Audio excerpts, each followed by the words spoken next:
Olá, 1001, retornei aqui com a leitura e compreensão de texto, né? Como usar um dicionário. Vou acompanhar aqui, tá? A leitura.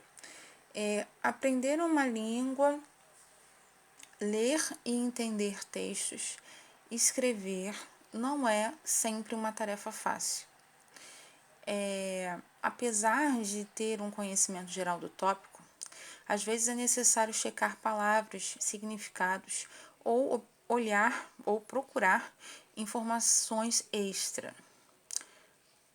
Como você pode encontrar a informação que precisa? Quais fontes são confiáveis? Hoje em dia, nós estamos abarrotados de ferramentas maravilhosas para nos guiar nesse mundo do aprendizado.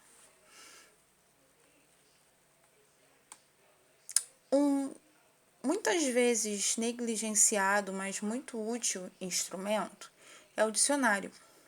O correto uso dele pode levar você a muito mais que somente checar o significado ou a tradução.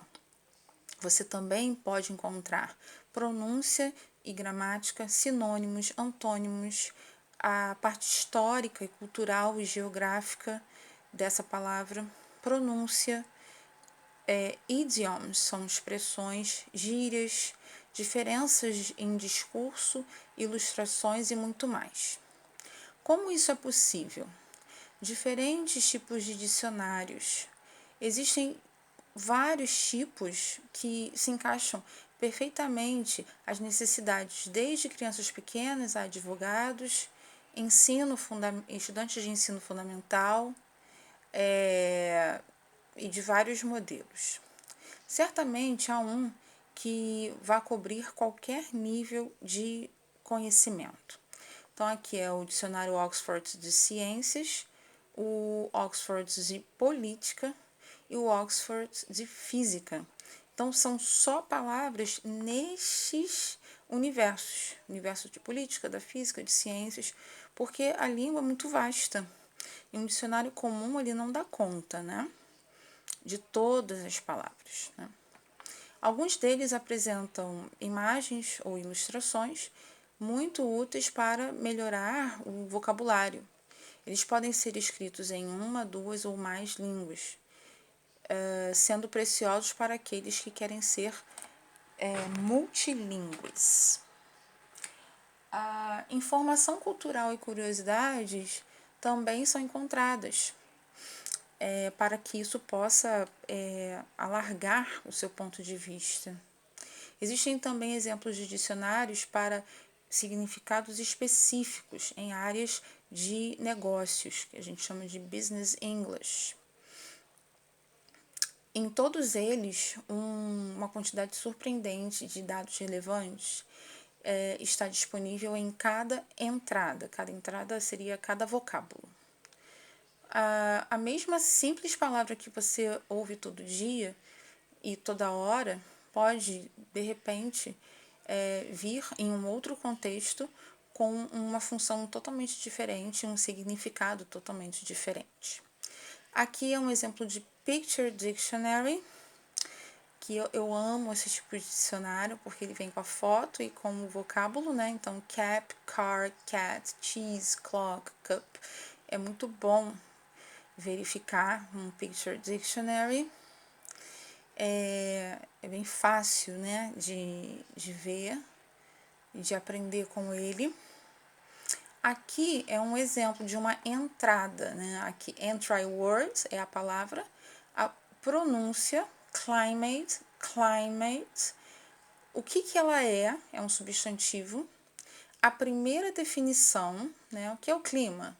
É uma média da condição climática de um lugar ou região durante um período de tempo. E um exemplo, né? O clima no Arizona é seco, com pouca chuva. Isso aqui é uma frase de exemplo, sample sentence. Segunda definição, atmosfera. E uma frase de exemplo, the teacher created a climate of calm in her classroom. A professora criou um clima de calma na sala de aula dela. Parece até eu, né? Continuando. Basicamente, dicionários têm uma organização similar. Contudo, cada um tem o seu design, né, próprio. O mais comum são os bilíngues e os monolíngues. A apresentação deles é geralmente assim: ordem alfabética, seguida de pronúncia, então a classe gramatical e finalmente o significado e ou a tradução e a explanação. Depois disso, formas flexíveis, variações de linguagem e a etimologia podem ser encontrados. O que é a etimologia? É a origem daquela palavra. De onde vem aquela palavra? O significado original daquela palavra, ok? Isso é etimologia. Aqui eu resumi, mas aqui você encontra, tá? O significado. Mas um dicionário bilíngue tem um pouco mais para oferecer. Primeiro, ele apresenta a palavra com um ícone de áudio para você ouvir, tanto no inglês britânico como no americano. Alguns têm uma série de links para definição em inglês, sinônimos, antônimos, imagens e exemplos em outras línguas. Bons materiais são encontrados em bibliotecas, lojas de livros, de CDs ou em DVDs e naturalmente na internet, que são os dicionários online. A vantagem de usar esse, né, é que você pode ter uma grande quantidade de conteúdos numa mesma entrada de graça, né, o da internet.